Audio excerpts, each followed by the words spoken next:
la rencontre entre le président Bédié et Laurent Gbagbo est une très bonne chose dans la mesure où ce sont des retrouvailles de deux dignes fils du pays. Je trouve que c'est quand même une bonne idée que deux présidents se rencontrent pour discuter de paix et envisager ce qu'ils pourront faire pour le pays, pour tirer le pays vers le haut. À partir du moment où c'est déjà des sommités qui focalisaient l'actualité politique en Côte d'Ivoire. Ils sont trois, le président de la République, le président Henri Konan Bédié, le président Laurent Gbagbo. Maintenant, Laurent Gbagbo a quitté, il rentre dans son pays. S'il décide d'aller rencontrer le président Bédié, maintenant là, et avec ce qu'on a vu, la convivialité qui a prévalu, je pense que c'est une très bonne chose. C'est une bonne initiative que les deux se rencontrent, parce que c'est le début vraiment de la confirmation de cette réconciliation qui a commencé depuis des années. Je pense qu'elle participe du processus de réconciliation nationale engagé par le chef de l'État. Donc si les deux chefs d'État se sont rencontrés, je pense que les discours tenus sont apaisants et je souhaiterais que cette dynamique continue. La Côte d'Ivoire n'a besoin que de réconciliation, de paix, de rencontres. Ce sont deux chefs d'État, deux anciens chefs d'État qui ont eu dans le passé à avoir des malentendus.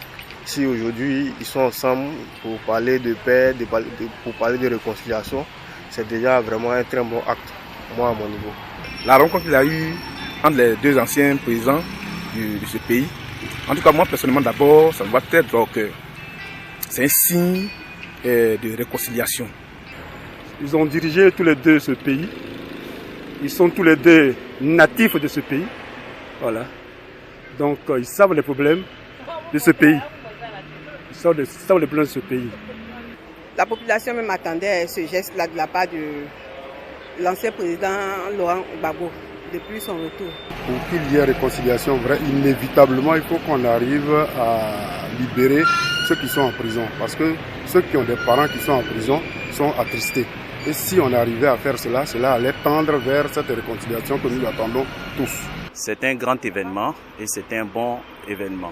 En tant qu'Ivoiriens, ce que nous attendons d'eux, c'est qu'ils arrivent à s'entendre et à aider la Côte d'Ivoire de sorte à ce que les cœurs puissent se calmer.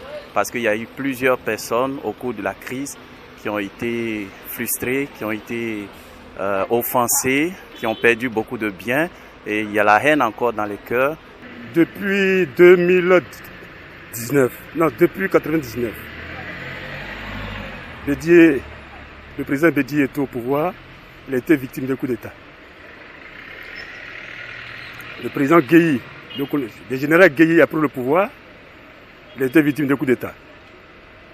Le président Gbagbo a pris le pouvoir, lui il a été victime de plusieurs coups d'État.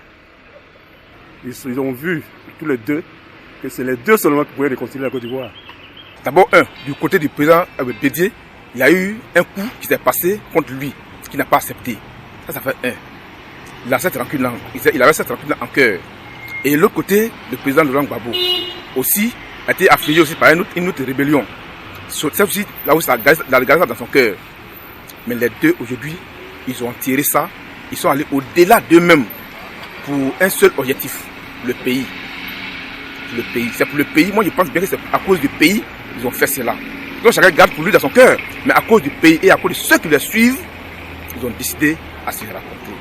Et nous espérons que ça va permettre la réconciliation parce que la population aujourd'hui est fatiguée. Elle est fatiguée des divisions, elle est fatiguée des palabres, elle est fatiguée même des conflits intercommunautaires dus aux politiciens en Côte d'Ivoire. On a fait trop de palabres, on n'en veut plus. Et maintenant, ce que nous souhaitons, c'est que très prochainement, nous ayons une rencontre Gbagbo et Ouattara, et puis en plus encore après une rencontre Ouattara, Bédié, Gbagbo ensemble, et qui nous parle, qui nous donne un discours de paix qui va nous rassurer. En tout cas, c'est de ça qu'on a besoin.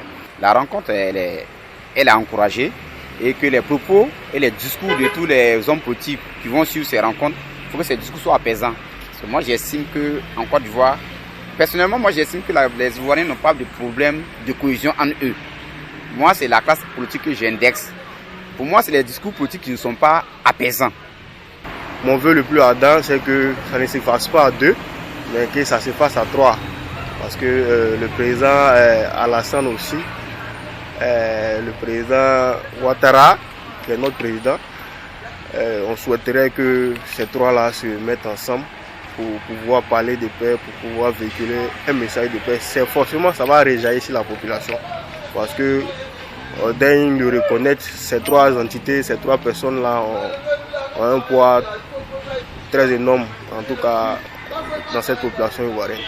Pour la réconciliation en Côte d'Ivoire, je pense que c'est bien, mais il faut les trois présidents que je le vois.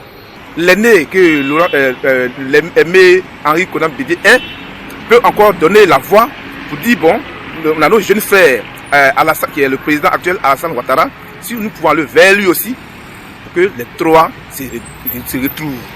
Et ensemble, faire rentrer les deux jeunes qui sont encore à l'extérieur du pays, Blé Goudé et Soro Guillaume.